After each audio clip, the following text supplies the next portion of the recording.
جو ضرورت کی چیزیں ہیں ان کو روک لینا، بازار میں مصنوعی قلت پیدا کر دینا، اسٹور بھر لینا اور لوگوں کے لیے اویلیبل نہ کرنا۔ عموماً کسی چیز کی اسٹوریج ہوتی ہے تو لوگ زیادہ خریدنے لگتے ہیں۔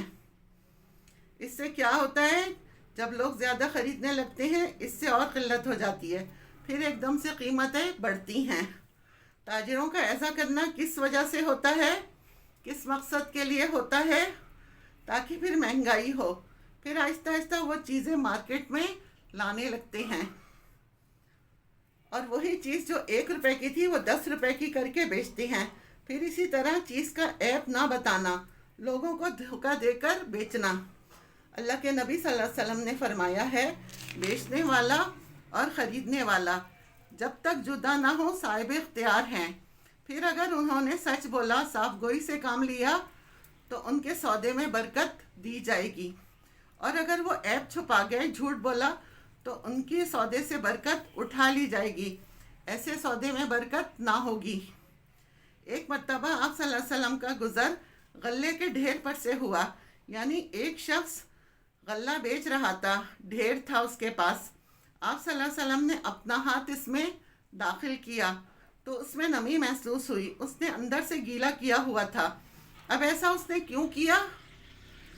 تاکہ اس کا وزن بڑھ جائے، بھاری ہو جائے۔ آپ صلی اللہ علیہ وسلم نے پوچھا، اے غلے والے یہ کیا ہے؟ کہنے لگا، یا رسول اللہ بارش ہو گئی تھی۔ آپ نے فرمایا، تو پھر تو نے اسے نمدار غلے کو، ڈھیر کو اندر کیوں نہیں چھپا رکھا ہے تاکہ لوگ اسے دیکھ سکتے؟ پھر فرمایا، جس نے دھوکہ دیا اس کا مجھ سے کوئی تعلق نہیں۔ اللہ اکبر۔ آپ نے فرمایا، جب تم میں سے کوئی شخص اونٹ یا بکری خریدے جس کا دودھ بڑھایا گیا ہو تو دودھ دھونے کے بعد خریدے۔ یعنی خریدنے والے کو 2 باتوں میں سے ایک کا اختیار ہے، یا تو اسے رکھ لے یا واپس کر دے، اور اس کے ساتھ 1 سا کھجور بھی دے دے۔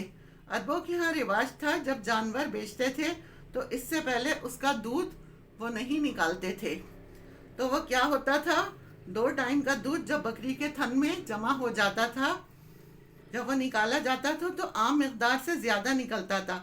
خریدنے والوں کو اس سے کیا دھوکہ ہوتا تھا کہ یہ بکری بہت زیادہ دودھ دینے والی ہے، لیکن جب ایک دفعہ دودھ نکال چکتا ہے تو اگلی دفعہ اس سے آدھا بھی نہیں ہوتا۔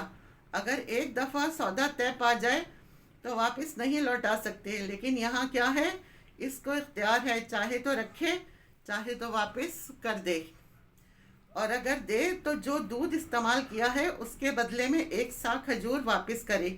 یعنی اس قدر عدل و انصاف۔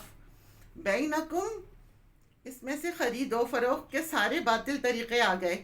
وَلَا تَقْتُلُوا أَنفُسَكُمْ، اور تم اپنے آپ کو قتل نہ کرو۔ اس کے 2 معنی ہیں، ایک ہے خودکشی۔ خود کو قتل کرنا کیا ہے؟ خودکشی، یہ حرام ہے۔ جو جان بوجھ کر خودکشی کرے گا وہ ہمیشہ جہنم کی آگ میں جلتا رہے گا۔ بخاری کی روایت کا مفہوم ہے، جو شخص اپنے آپ کو جس چیز سے قتل کرے گا وہ قیامت والے دن اس کو اسی چیز سے اللہ تعالیٰ عذاب دیں گے۔ ایک اور بخاری کی روایت ہے، اللہ کے نبی صلی اللہ علیہ وسلم نے فرمایا، تم سے پہلے لوگوں میں سے ایک شخص کو زخم لگے، اس نے چھری سے اپنا ہاتھ ہی کاٹ ڈالا، تمام خون بہہ گیا اور وہ اسی حالت میں مر گیا۔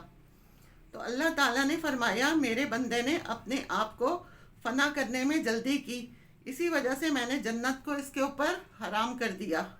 تو خودکشی بہت بڑا جرم ہے۔ اس کے دوسرے معنی ہیں کہ مسلمان کو قتل نہ کرے۔ ایک مسلمان دوسرے کے لیے کیسا ہے؟ جیسا کہ اس کا اپنا نفس، اپنا آپ ہے۔ مومنوں کی مثال ایک جسم سے دی گئی ہے، جب اس کا ایک حصہ دکھتا ہے تو سارا جسم بخار میں، تکلیف میں اور درد میں مبتلا ہو جاتا ہے۔ مومنوں کو ایک جسم کہا گیا ہے، کوئی مومن دوسرے مومن کو قتل نہ کرے۔ ان اللہ کان بکم رحیما، بے شک اللہ تعالیٰ ساتھ ہے تمہارے، رحم فرمانے والا ہے، بہت بڑا مہربان ہے۔ وآخر دعوانا ان الحمد للہ رب العالمین۔